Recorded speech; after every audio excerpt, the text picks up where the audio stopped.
begin today just with a pause about Nelson Mandela, because we're studying Torah and reading about Joseph and Judah and these biblical characters whose lives have endured now for thousands of years. Their influence, and what kind of influence is this story had on countless people over the years.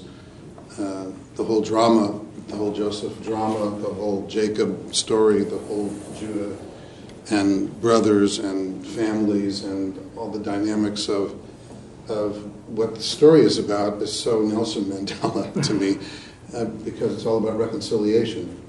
It's all about forgiveness and reconciliation. And of course, that's, if there's anything that we associate with Mandela, along with personal transformation, it's the power of forgiveness. And this story of the reconciliation of Joseph and his brothers is, for our tradition, very much sort of the paradigm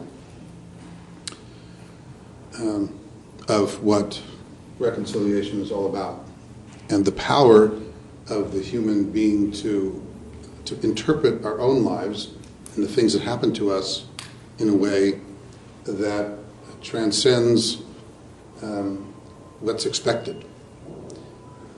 Because what makes the drama of this story powerful is the natural expectation that Joseph, now being in such a power position, and after all of, if you've been coming every week and following along or reading the story, he's been toying with his brothers anyway, because he has the ability. He's in that position where he can just screw around with them all he wants.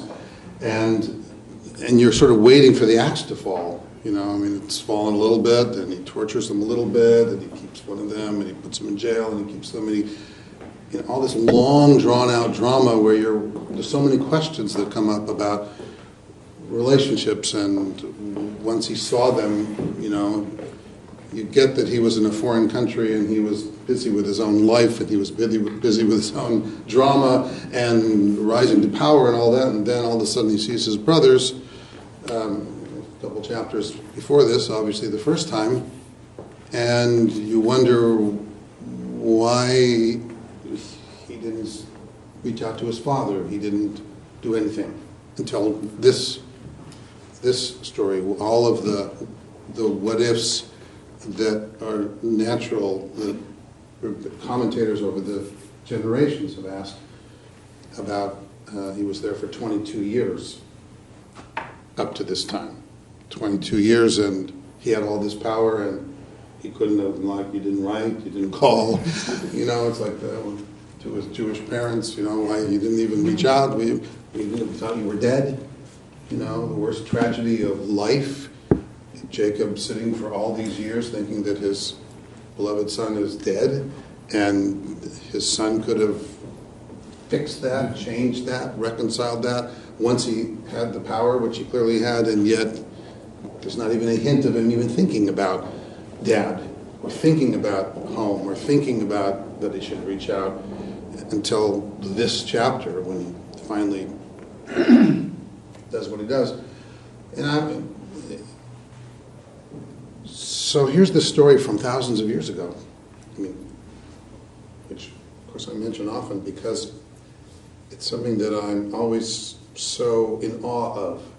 I'm in awe of the Torah. I'm in awe of the fact that we continue to tell these stories and read these stories week after week, year after year, generation after generation. And we read them with the immediacy of a story that would have been written last week or last night. And the immediacy of our own lives, which is what makes them so gripping, is that we can all relate in different ways to different parts of the story, whether it's to the father or whether it's to the brothers, or whether it's to our own sibling relationships, whatever they might be. And yet here we are 3,000 plus years later, and we're still wrestling with the same stories, and we're still talking about the same people, and we're still finding ways that each of us in 2013, about to be 2014 in a day now, can connect and can feel taught by this and can feel touched by this. And I was thinking about the remarkable nature of someone like Nelson Mandela, who is unique. I mean, there are few people in the world that have the kind of power and impact that life, which everyone is now holding their breath again to see what happens to South Africa, because his very presence seemed to hold the whole country together. And everybody in the country kept thinking the same thing and talking in the same way, that his, it's like having the moral conscience of the country alive somewhere. And I think he's had an effect on the whole world, though. He's a moral conscious of the whole world. And the whole world. I mean, look at what's happening, look at what people say, look at the commentary, and it's also, to me, a reminder to us of the power of one person. Just one person, and he's just a person, after all. He's a person with all the foibles of any human being, and, from his violence of the past to the experience of being in jail for 27 years, whatever, and all of that personal transformation that one goes through, and the ability to then affect the world. It's like the movie last night, for any of you who were here last night watching the movie about chasing ice, and great movie if you haven't seen it, about the environment, but one of the things that was so powerful about the movie was just watching the making of the movie, of this insane man, photographer who kept doing it. I mean, has this idea, this vision that he knows is going to take years to do. That's the vision. I'm going to set up cameras all over in the most horrific environment on the world, and I'm going to then keep checking on them every 6 months for years to see what they catch in terms of glaciers and ice and whatever, because that's just the real story, the visual story sides of how we can see global warming or the impact of climate change or whatever, is to watch glaciers. And so just the idea that someone would actually do what he did at great physical, obviously, peril to himself and for surgeries and everything else he had to go through, what kind of person has that kind of drive? And with that kind of drive, what impact you can have on the world. So all of that was Stephen Reuben introduction. To go back before you yes. left Jacob. Yeah. Is there any kind of midrash about why Joseph never did communicate to his father that he was alive? Yes, there are a few. Everybody speculates on why Joseph didn't ever call dad, call home, ranging from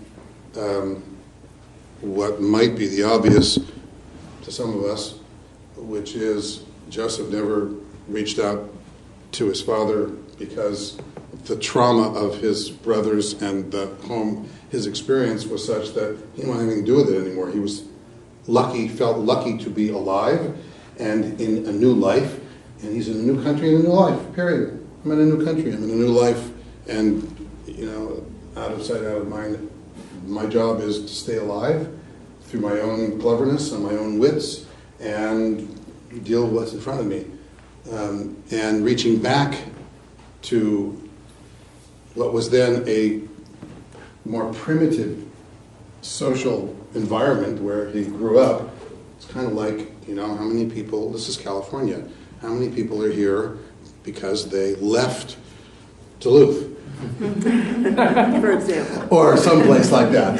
They left someplace for, the golden shores of California and never looked back, quote, unquote. And lots of people never looked back.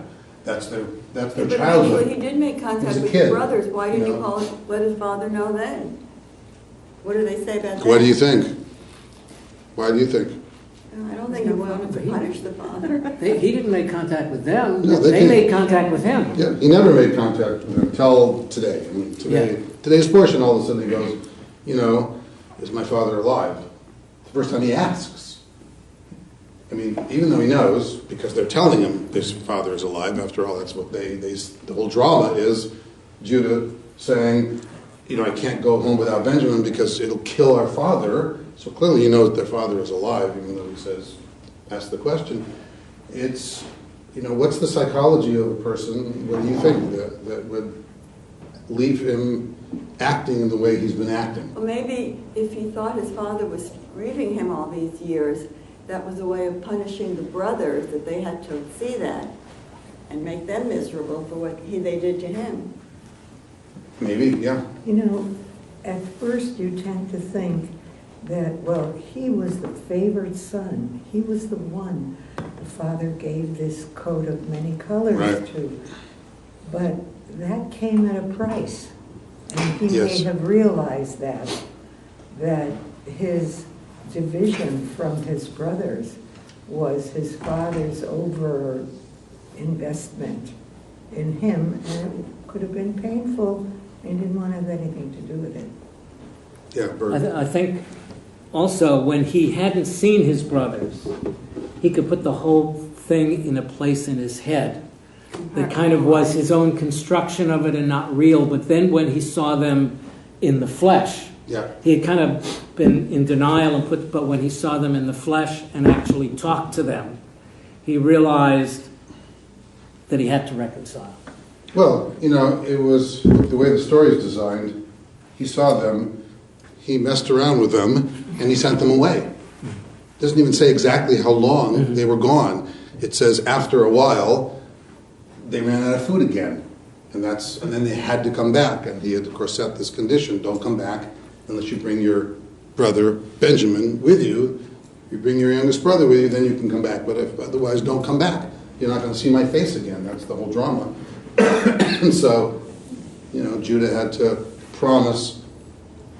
When Jacob said, we're out of food, go back to Egypt and get more food. And they, following the mystery man Joseph's instruction, said, we can't do it unless we bring Benjamin with us. So he reluctantly let Benjamin go, and Judah says, I promise I'll take care of him, and I'll be his guarantor, that I'm going to bring him back. I'm his guarantor. You don't even know how long it's been. Seems to me that the simplest explanation is usually the best explanation. And the simplest explanation is he was sold into slavery when he was 17 years old. And this is 22 years later. And he had a totally different life. And this is just his life. And there isn't anything. He was spoiled. But what was he like at 17? Why did he piss them off so much?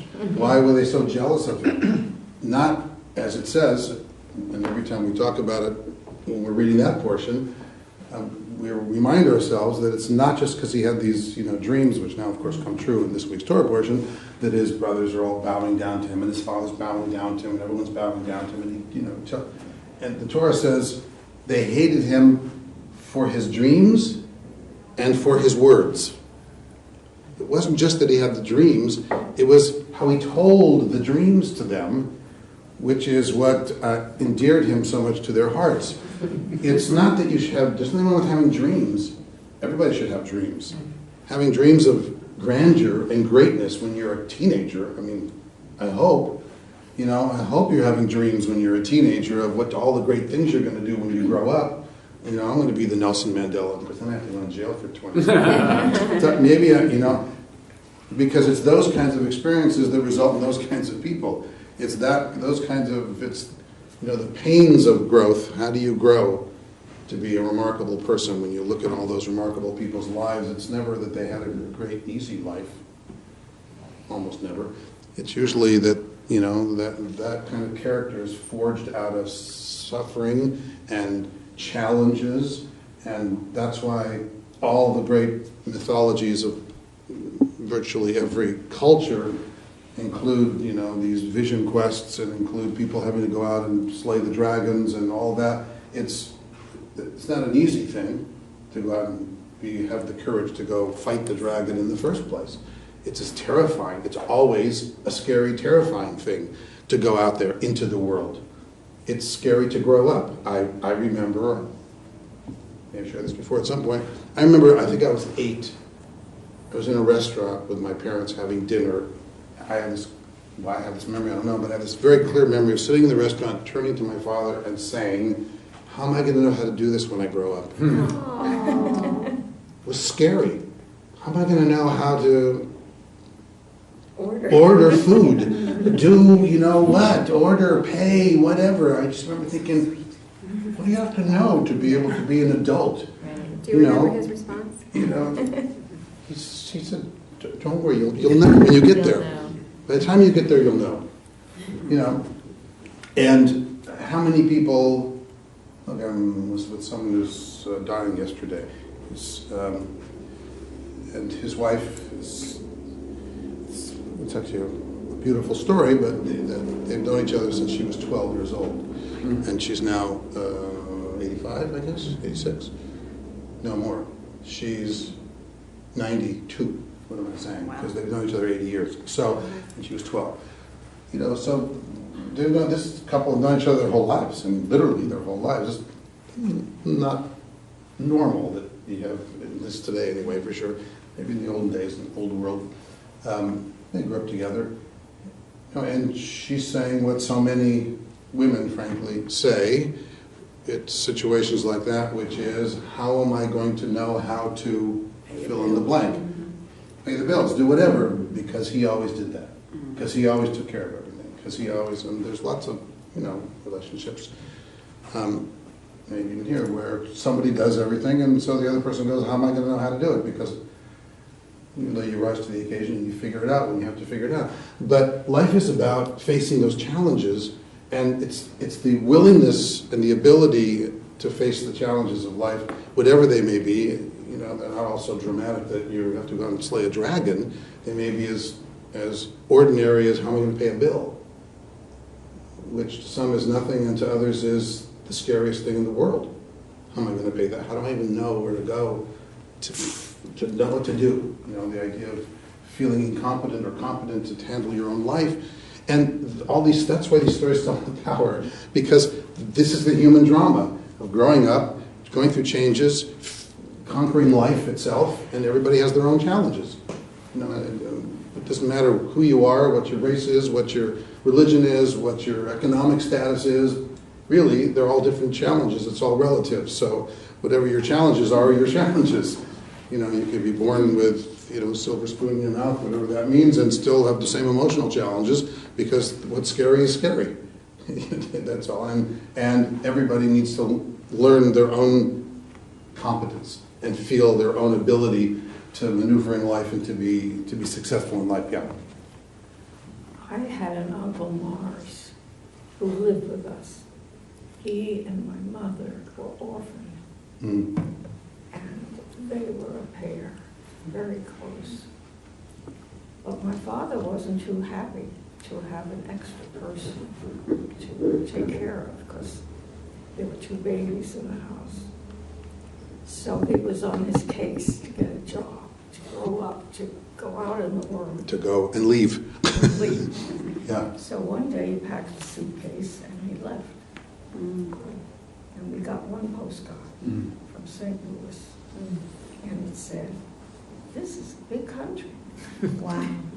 Well, it destroyed my mother, literally and figuratively.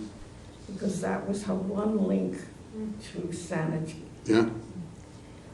And today, we would have ways of tracing him.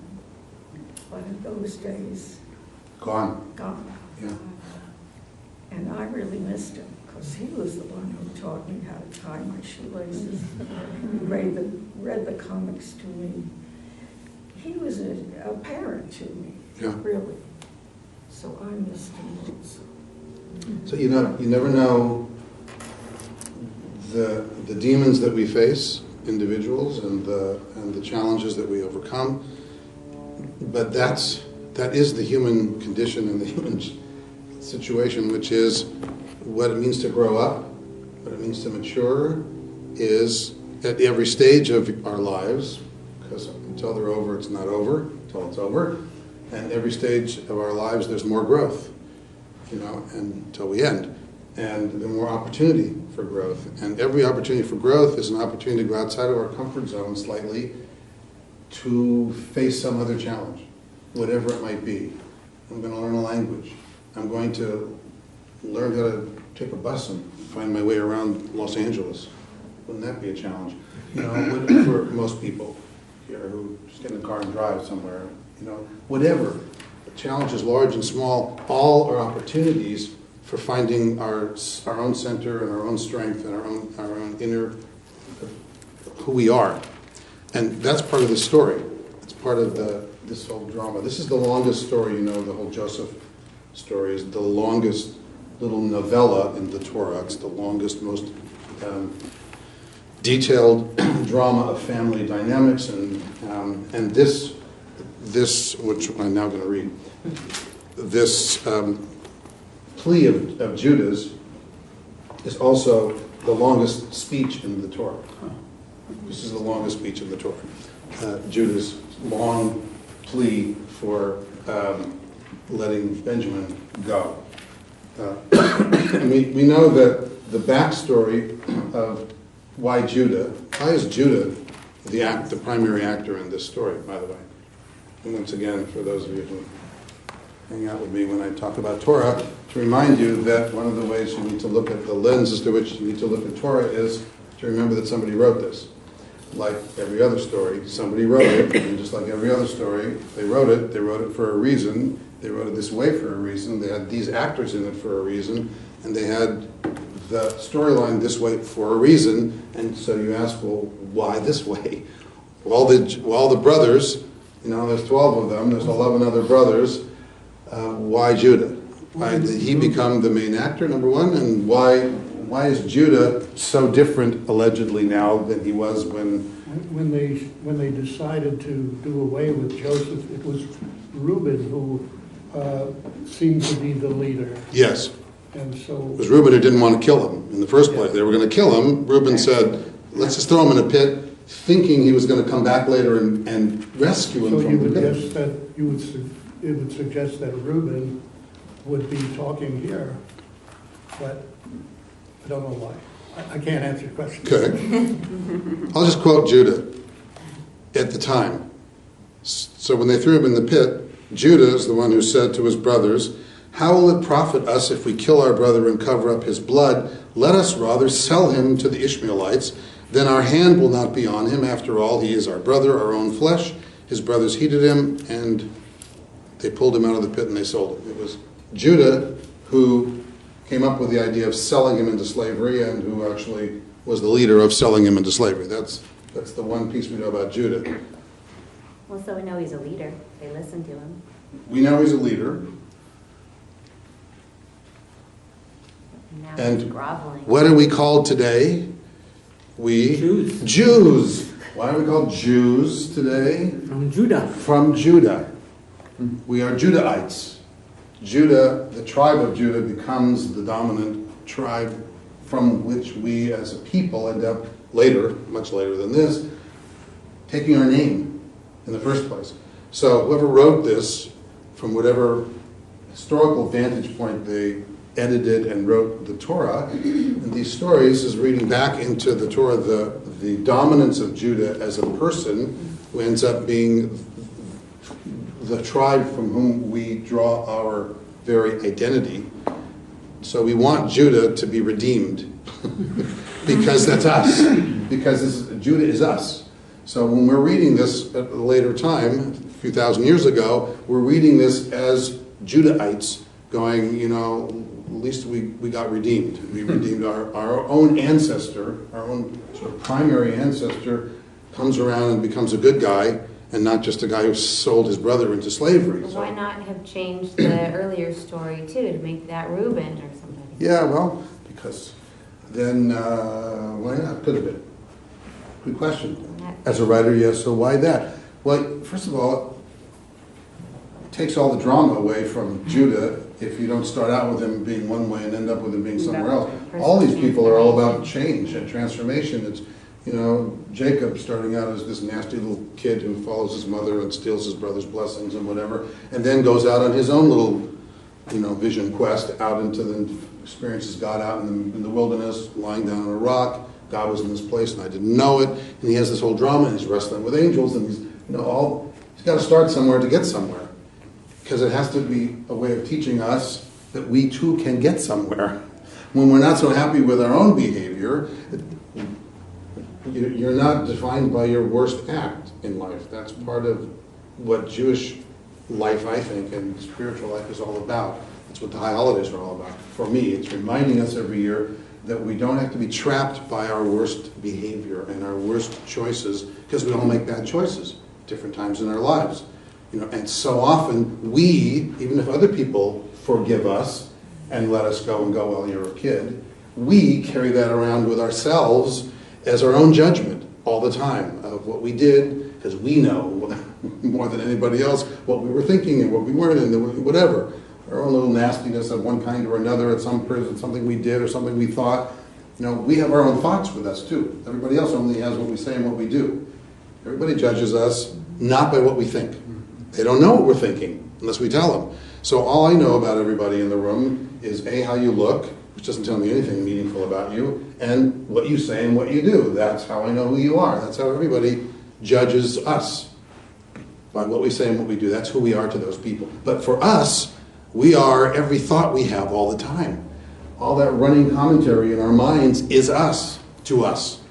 And whatever arguments we're having with ourselves that no one else ever gets to hear, because it's all going on in here, about our own behavior, about our own failures, about our own shortcomings, about our own successes, about what we should have done and could have done, and how come we didn't this, and I let that opportunity go by, and I was going to say something to her, and I didn't say anything to her, and all that stuff is all in my head, and all you know is I'm standing here.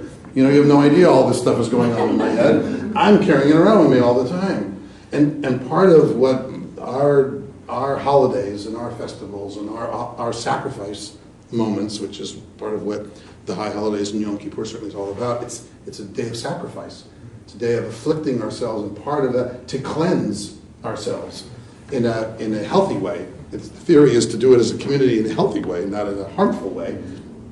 Part of that is to push the reset button and the delete button in our own minds and our own souls to go, okay, yeah, I did all of that, and I thought all of that, and all of that stuff was, let me start over again. New year. We get another New Year. We get to have 2 New Years at least. Talmud has 4 New Years, but that's a different story. And New Year's. And New Year's are opportunities to start again. And this story is an opportunity to start again. And look how hard it is. It's so hard that all the brothers are terrified, panicked. All of a sudden, the guy with all the power turns out to be Joseph. Just the thoughts that must have been in their minds, the terror, the fear. They were literally struck speechless when Joseph reveals himself in the story because of all that they imagine is about to happen to them. It's like gotcha, and it doesn't, and it's because it doesn't, the story's so good. So that's why I wrote that way, because otherwise, whoever wrote it that way, it was she wrote it that way. For the people that think the Messiah is coming through the tribe of Judah, where did that come from? Who picked the tribe of Judah? Well, that was a historical reality. That after they came into the land and they divided up the land of Israel among all these tribes, and then they had people coming in from the north and the south, coming in and fighting them and taking them. Remember, all the northern tribes sort of disappeared, and it just ended up that the tribe of Judah became the more dominant tribe historically. And so when you're writing the story of the Jewish people, which is what the Torah in part is, the Messiah should come from the strong. You go back to you justify the reality of who's got the power and who is the most dominant tribe. So that's part of it. So as I said, this is the longest speech in Genesis, and if I don't start reading it, you'll never read it. But that's the way I do. And of course, Vayigash, the very first word in the Torah portion, Vayigash elav Yehuda. Vayigash means he came close, he drew near, come close, which is as often happens in the names, even though the names of the Torah portions appear to be almost capricious. That is, they're always just the first significant word of the portion. That's where the name comes from, the Hebrew name. Same as the books. You know, the names of the books of the Torah are just the first significant word in the book. Becomes the name, but somehow it's always more than that. Somehow it's most of the time thematically more powerful and deeper than that. And Vayigash, which is Vayigash elav Yehuda, literally means and Judah came close to him. That is, he approached who's the him? Father Med said it was himself. You know, so the simple reading of the text is he came close to him meeting Joseph, right? Mm-hmm. Joseph has just made a pronouncement that, you know, Benjamin's staying with me. I'm putting him in jail. You guys go home. You guys can all leave, but Benjamin's staying and locking him up in jail because he allegedly stole this goblet that Joseph had put in the sack to. So what appears there is that Judah comes close to it, approaches Joseph, but the Midrash, as Bert indicates, says no. Vayigash, he came close. He approached himself. He was willing to examine and look at and his essence. Who am I now? This is the moment when I stand up or I don't. When I slink away with my brothers and go back to Dad and go, what do you expect? You know, I couldn't. What could I do? The most powerful guy in the world, as far as I know, just kept our brother and threw him in jail, and he looks like he stole this. I don't know how he ended up in his head, but it looks like he stole something. And by the way, they never defend Benjamin. This isn't a defense. No one stands up and goes, he didn't do that. He's our brother. He would never do that. There's never a defense of him. And for all we know, they thought he actually did steal it. You know, the appeal has nothing to do with he's innocent. The appeal is on a whole different level. So, Vayigash, this is what it takes. What does it take to be this person and not the person of 22 years ago, the Judah of 22 years ago? It takes the willingness to look in the mirror and look at your own soul and come and open up and be intimate with yourself and what you're really made out of. And then to either stand up or not, to say the words that need to be said or not, to run away. And what's powerful here is he doesn't run away. So Judah approached him and said, "Why you leave my Lord?" In the version I've got, "Please give your servant a hearing and do not let your anger flare up at your servant." And just notice how many times he says servant and Lord and servant, because this is like the fulfillment of the dream of the 17-year-old, that he's the Lord and they're all bowing down to him. Anyway, for you are like Pharaoh. Literally, he was like Pharaoh. He was the Pharaoh substitute. He was, the vice president or whatever when the president wasn't around. My Lord asked his servants, "Do you have a father?" You set this up. He's reminding him it's your fault. Do you have a father or a brother? And we said to my Lord, "We have an aged father, and a young boy of his old age, whose brother or full brother." It's part of the drama here is that they keep acting and talking all of a sudden as if there weren't 4 wives of Jacob, there was 1 wife. There weren't 12 sons, there were 2 sons. That's how Jacob is now talking from such a totally different place, that as if my fathers had a wife who died and had 2 sons, and one of them died, and there's only 1 left. Well, what about it? It's like, what do you mean? There's only 1. That's how he's now characterizing the relationship, and evidently has made peace with the reality of the complexity of Jacob's love and sorrow and loss. And let me just remind you, because one of the things the rabbis point out in commentaries is that one of the reasons that this is the new Judah is because in the meantime we had the Tamar story, that where Judah grows up, has 3 sons, and 2 of them die. And we'll go back to the whole drama of Tamar and Judah, but what changed, one of the things that changes him so profoundly is he becomes a father after the Joseph sold into slavery story when he was just the older brother. After that, he gets married, he has children, 2 of them die, he goes through that trauma of losing a child, of knowing what it's like to be a father who loses a child, which is what they just set up earlier for their own father. And imagine the shift and the transformation that inevitably had to take place in his own life, and how he now sees his father and what he did, what he and his brothers inflicted upon their father, which clearly at the time they had no clue they were doing, because in their naivete and their childlike view of the world, the reason they got rid of Joseph was so Daddy would love us. Because once Joseph's gone, I mean, that's what they say in the text. Well, so he loves him, so let's get rid of him so Daddy will love us. As if that's the way the human mind and the human soul and the human heart works, that when he's gone, then Daddy will go, okay, well now I can love you guys instead.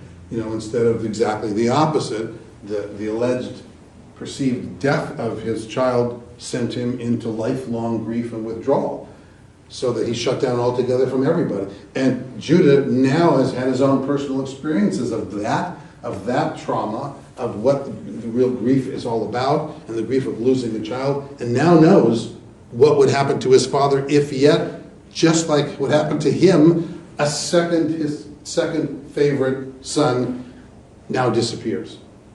So his whole life perspective has changed. It's not just that he's older, it's that his own experiences now put him in a place to have a totally different sense of empathy for what they put his father through all this time. Yeah. Good. I always thought, too, that it wasn't just that the brothers were jealous of Joseph. They thought he was a narcissist. The world was better off without him. He's a They were teenager. doing, in a way, a mitzvah to get rid of him. He's a teenager. He's supposed to be a narcissist. He's supposed to grow out of it, but at some point you go through times when the world's all about Well, they must you. have thought he was more of a narcissist than they were. Yes. No. Well, he was the favorite. He was the favorite. He got this, he got that. He was like homebody, and then, Remember? And the baby. But now, does Judah not know that Joseph is who he's talking to? Because Yes. No, he doesn't know. He has no doesn't clue know yet. he had a brother Nobody who knows died. yet. All they know is that this is the guy who's controlling life and death. So he says, he alone, so his brother is dead, as if the women's commentary adds full brother in here, if you're reading that text. But that's not what the Torah says. The Torah just says his brother. And we're all his brothers. Is there a different word for? No, it's all his brother. It's just brother, brother, brother. But that's part of the drama, really, here, is that he acts as if he's the only brother.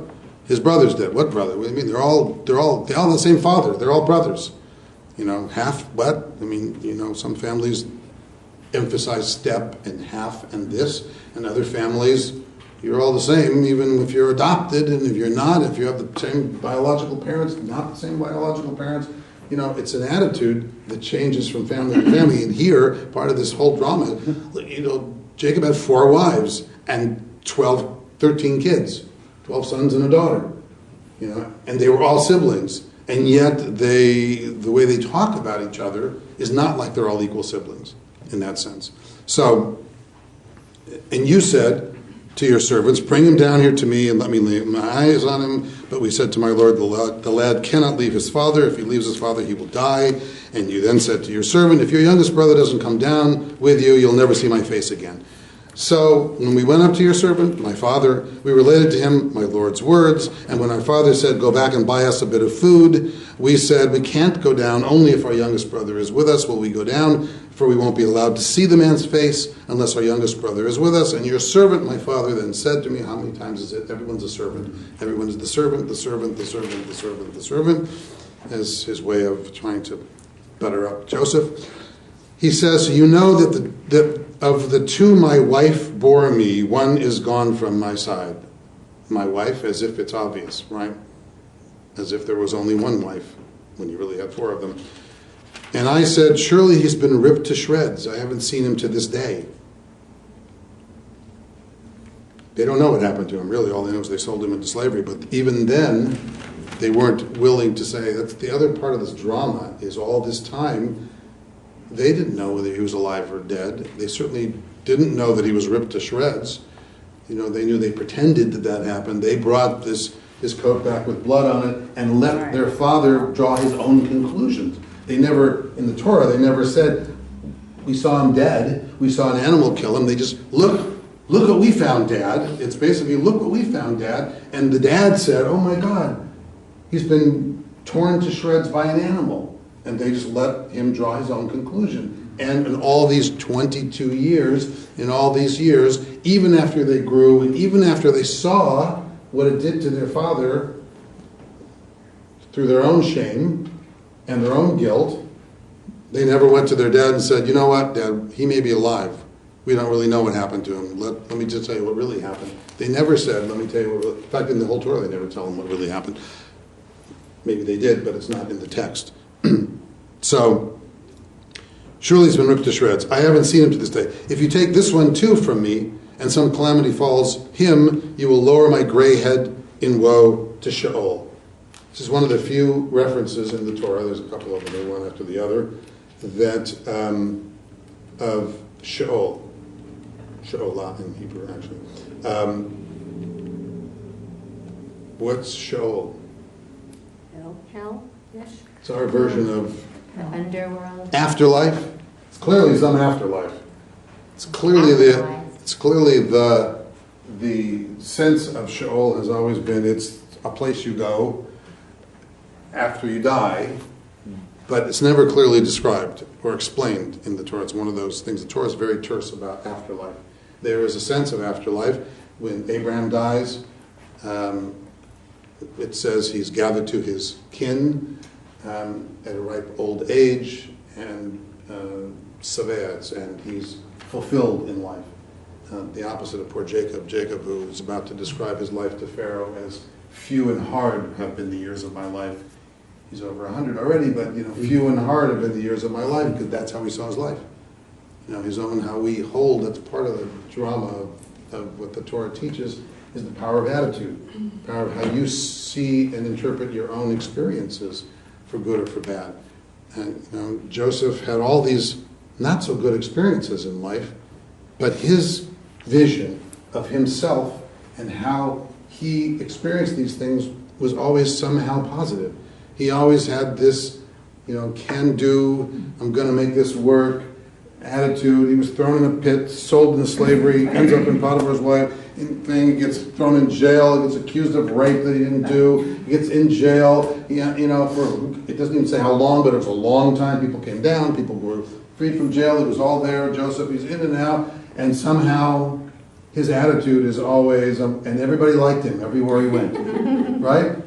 Well, if everybody liked him everywhere he went, and he was the favorite everywhere he went, that was because of him. It wasn't just because he was cute. He might have been cute.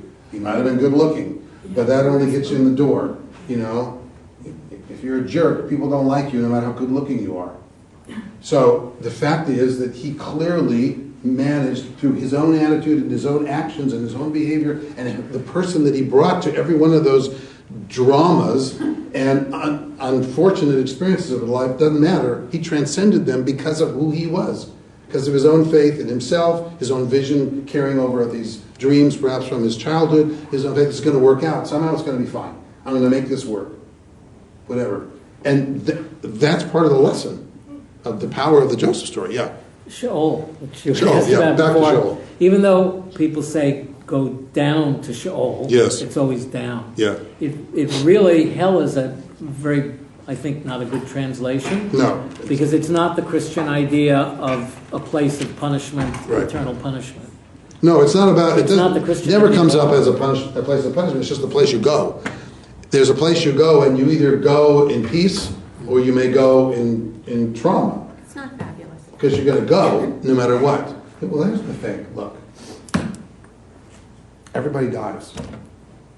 I know it's a shock to hear that, but I understand that it's a shocking thing because it seems somehow remain shocking to people no matter what. But there's still a 100% mortality rate in the world. No matter what we do, no matter what good our medicines are, or vitamins are, or our exercise routines are, or our yoga is, or our meditation is, no matter what, it's 100% mortality. Yeah, right. That's so far. It's not over, and that's the point. It's not over till it's over, and as long as you're here, there's always, so far, I'm still here. You never know, because you never know. It's like, it's a that's part of what it means to be a human being. Somehow we manage to live these lives as if they're going to go on forever, or as if whatever, because, that's why people don't buy burial plots and all kinds of other things. I don't want to be the evil eye or whatever it happens to be. If I'm ready, then maybe I'll die, whatever. So I bought my plots, 20 years ago, whatever. In any event, people act as if they're never going to die all the time. People act that way. They don't plan for it. They don't prepare for it. It's like a shock, to the system when somebody's dying, no matter what. Nelson Mandela died, how horrible, but, he was 95. It's like, yes, it'd be nice if you lived another 20 years for all of us, but eventually, no matter what, there's an end. That's the nature of having a body. It's not a judgment. It's the nature of being a physical being in the world, that we get older and we get sick and things happen and eventually we wear out, whatever that happens to be. Whatever. We want to have our health span equal our lifespan, of course, and have it be as long as possible, as long as it's healthy and all that. But that's the reality of life. And the constant willingness to confront that and to deal with that and to wrestle with mortality is one of the issues of Torah. It's one of the issues of being human itself. And finding meaning, it's not about how long you live, it's about the life that you live in your days. It's not the length it's the meaning of your lives that matter for everybody. And in my experience with people, it's not that they're necessarily afraid of death itself, they're more afraid of insignificance. And that, a life well lived generally provides a different kind of perspective on ending life than a life that's where people constantly feel like they haven't done and they haven't accomplished and they haven't and they haven't and they haven't and they haven't. And that's all in here. It's never out there. All of that judgment is our own judgments that we bring. Nobody else brings that judgment to us. Most people are always telling us better things about us than we think about ourselves. Particularly for me, it's one of those years where everybody's coming out. Every other day, it's like, really? So, but also part of it's nice for me, but it's a nice reminder that you never know what gesture or what word or what moment or what anything that you do in life, in relationships, for all of us, affect somebody in a positive way. You don't know unless they come and tell you, and most people don't come back and tell you that something you said or something you did mattered to them. Mattered in your relationships with your friends, with your kids, with anything. So I don't know how I got into that, but here we are. So now please let your servant. That was going down to Sheol. And now if I go to your servant, my father, and the lad whose whole being is bound up in his is not with us, and he sees that the lad is not there, he will die, literally. That's the assumption. He'll literally kill him. And your servants will have lowered your servant, our father's gray head, in anguish to Sheol. As he's talking as if, first of all of this was through an interpreter, by the way. Because earlier it says, this is all with an interpreter. They don't know that Joseph speaks Hebrew. Mm-hmm. He looks like an Egyptian. He's an Egyptian. They're talking with a Hebrew translator there in the room, back and forth, all of this conversation. Until he sends everybody out of the room and suddenly speaks Hebrew and goes, hey, I'm your brother. That's why it was such a shock. He wasn't even, as far as they knew, he didn't even understand what they were saying. So they spoke to each other in front of him, and he knew what they were saying. So, for your servant made himself responsible for the lad to my father, saying, if I don't bring him back to you, I will stand guilty before my father for all time. So now please let your servant remain as my lord's slave in place of the lad. Let the lad go home with his brothers, for how can I go home to my father without the lad and thus see the harm my father will suffer? It's that speech that changed everything and changed Joseph and opened him up and said he couldn't stand it any longer. It's that speech that told him the transformation that Judah had gone through as an adult from the time he was his brother out in the field and sold him into slavery.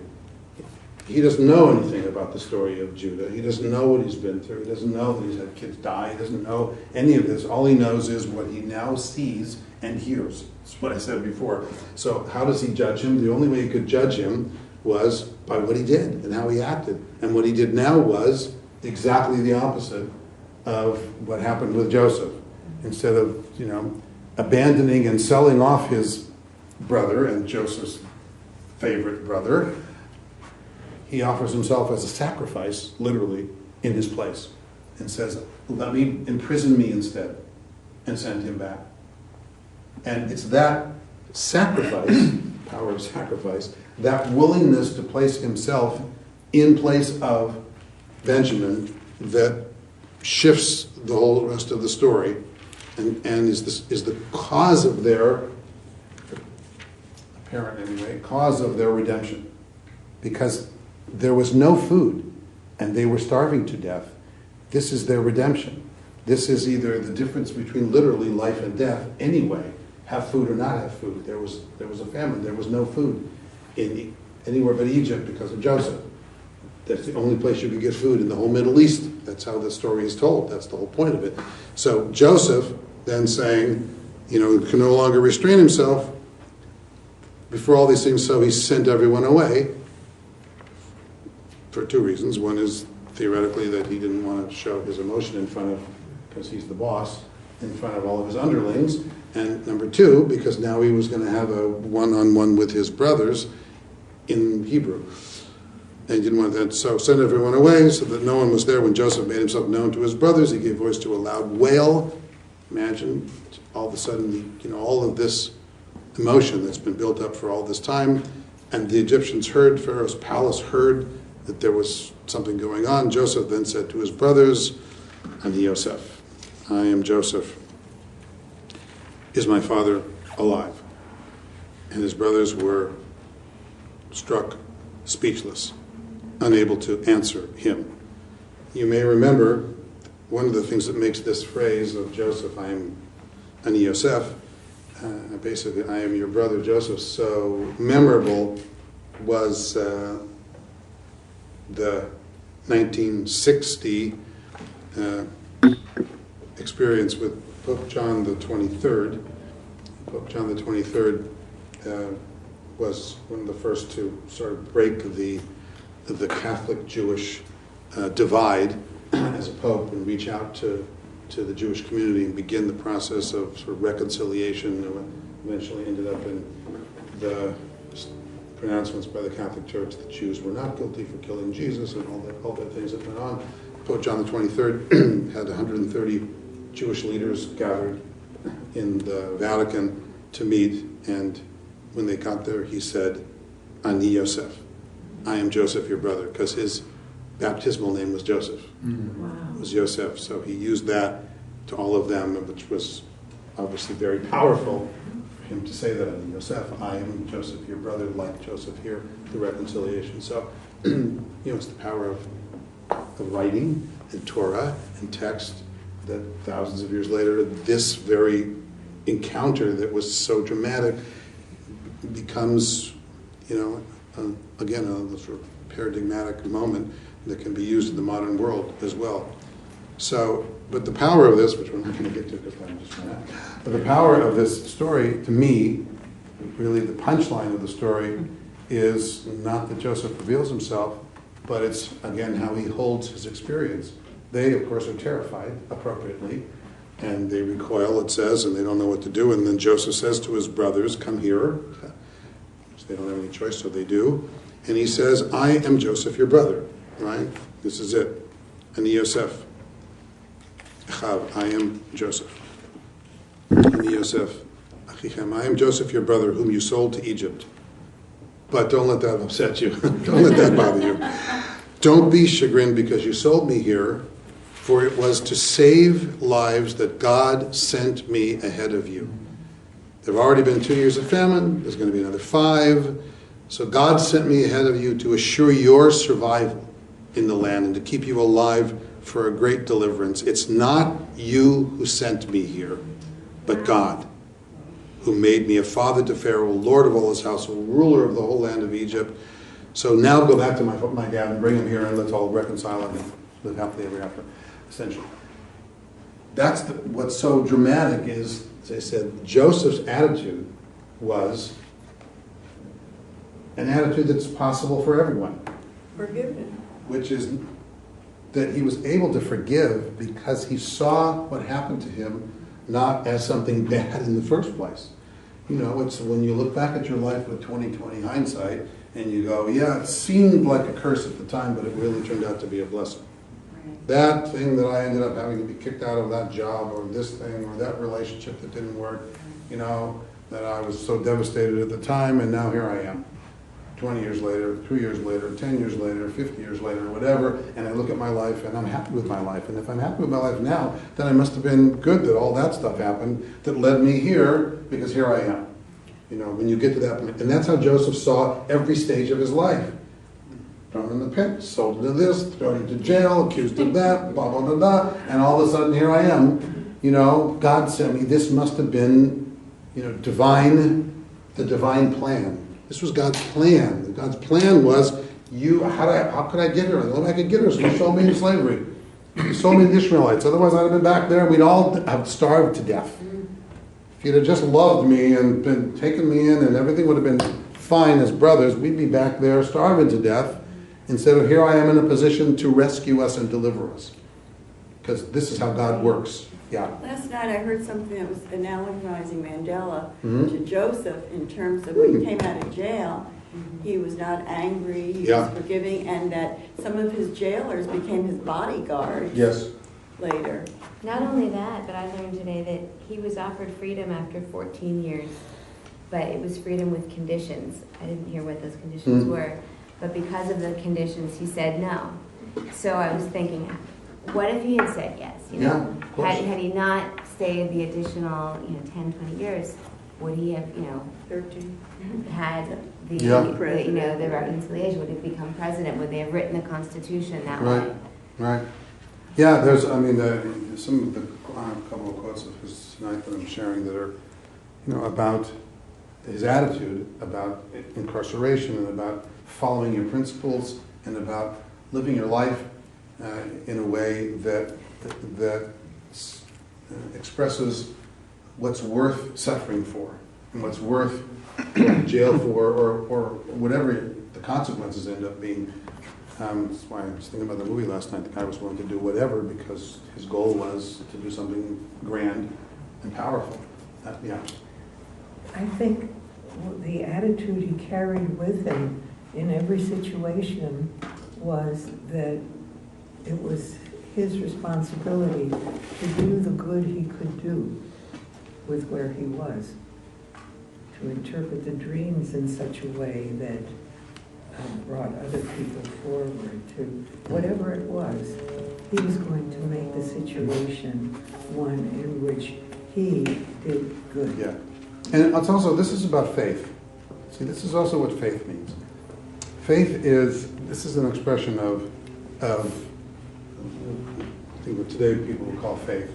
Joseph had faith that not only faith in himself, that he could make life work, he acted in such a way that he attracted people to him, that they were doing him favors at every stage that ended up putting him in a position to be able to do, to have Pharaoh call him and check out his dreams. And, the only reason he was able to do that was that people knew of him, and they knew of him because of his attitude and because he was there willing to help everybody. Here, let me explain your dreams to the other prisoners and whatever happened to be. But he also had, as he says, 4 times here, he says, this was God's choice. 4 times, God's decision. God, you thought to do me harm, you thought you were maybe doing me harm, you were really just doing God's will. You were just really an agent of God. And of what needed to happen for the great deliverance to take place, ultimately. And that's what he meant by faith. So he had faith that at every stage, somehow this was going to work out because God had a plan for him. He believed those dreams that he had as a child. that he could do great things, and he was going to do great things somehow. So even in the worst of times, when he was a slave, and he was a servant, and he was in jail, he was waiting for the opportunity for that plan that he believed was going to take place to happen. And therefore he took the opportunities. I mean, how many times do people have opportunities that they ignore, or they turn down, or they walk away from, and how many times people go, oh, if I'd only, I should have, did I know? Should have bought that piece of property, whatever, now, $20 million, whatever. People do that all the time. The opportunities come all the time. Some people seize them and some people don't. Some people see whatever happens in their life as one more step along the way to success, whatever success means to them, and other people don't. It's like, the Edison, Edison was the most famous for that, right? I don't know, 1,000 times he would have experiments about the light bulb or whatever it happened to be, one of his famous stories of people saying, what did it feel like to fail 1,000 times? And Edison going on, I never failed. Everyone taught me something about the next, got me closer to my goal. Those are two very different attitudes about the same experience. We all fail on our way to success. Everybody, that's how we get to success. We fail our way to success. We fail our way to learn how to walk as a little baby. We fail our way to learning how to ride a bike as a kid, or anything we do. You fall down. You can't not fall down. That's the nature of how you learn. It's getting up that matters. It's not falling down. Everybody falls down all the time in all kinds of different ways. You either have an attitude, now I know how to balance this way versus that way, and I learn this and I learn that until I get there, or you quit. And the difference for most of the time, historically, between success and failure is quitting. It's not falling down. It's quitting before you get to the goal. The guy with the ice last night, that was insane to watch, but it's the next step, and take the next step, and take the next step, and all this everything. And to me, that's part of what the Torah story is about. It's really this Joseph. That's the punchline of the story for me. Is look, this. I know what you have to change your attitude, because my attitude, brothers, is that you were just helping God fulfill what needed to happen so that I could be in this position to be able to save you all. So, come on down, and I'm going to figure out how to have you all live here in peace. And they never trusted him to the very end of their lives, really. That's part of the story. You blame them? I don't blame them at all. But look how hard it is to let go, and to take yes for an answer. For most people, it's very hard to take yes for an answer. You got to know in your mind. It's hard to hear the yes. He kept saying yes. Yes, it's fine. Everything's fine. And then when Dad died, they were panicked all over again. After 17 years, Jacob lived in Goshen after they bring him down for, so according to Torah, 17 more years. They're all reconciled. They're all back together, living together, the same number of years that Joseph lived first with his father. He got to live with his father again, so to speak, not really living with him, because they were in Goshen and he was living in the palace. But either way, 17 years later, they're still not convinced. Yeah, but that shows at least they had common conscience. Yeah. Because if they were like, hey, great, we're off the hook here, let's go party. And I agree. They carried that with them forever because they... And that's their punishment. Or, Yeah. Instead of being... that's the hell of what's hell of life. It's what you carry with you in your own mind, your own punishment. Beating themselves up forever and never really being convinced or sure that Joseph really forgave them. Maybe it was just for Dad's sake. That's why they were afraid when he died. Maybe he was just putting on this show because... Well, it's a pretty horrible thing they did. Yeah. So they were going to kill him. I don't know that you can forgive yourself 100% for doing that. And it always Or whether you should. You should, exactly. The question is do you hold on to because... It's not that you shouldn't forget and let yourself off the But hook. did they believe that Joseph had done that? They were afraid that Joseph really Right. wasn't telling the truth about his own attitude because it was so foreign to them.